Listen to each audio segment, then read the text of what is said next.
The best form of government is that which is most likely to prevent the greatest sum of evil.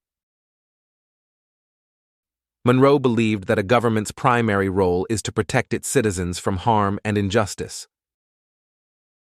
A good government should minimize the potential for wrongdoing and ensure the well-being of its people. A free, virtuous, and enlightened person must know full well the great principles and causes upon which their happiness depends. Education and moral integrity are crucial for a thriving society. People should understand the foundational principles that contribute to their happiness and freedom.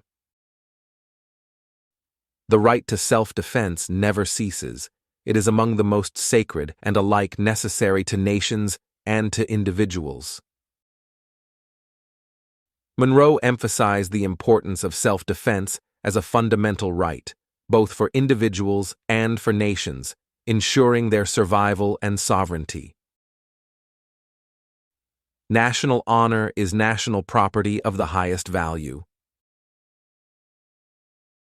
Monroe valued the reputation and dignity of a nation, considering it an invaluable asset that must be preserved and respected.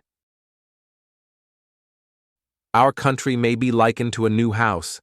We lack many things, but we possess the most precious of all, liberty. Despite any shortcomings or challenges, Monroe saw liberty as the most valuable possession of a nation, essential for its identity and growth. In the discussions to which this interest has given rise, and in the arrangements by which they may terminate, the honor and rights of the United States are always involved and must be maintained.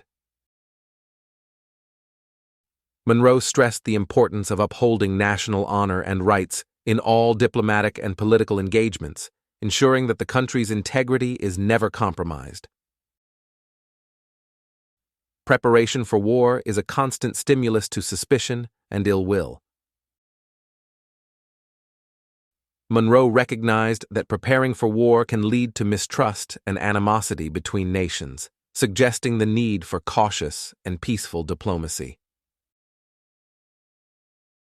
If we look to the history of nations, we see that when the greatest perils have approached, there have been the greatest efforts to avert or subdue them.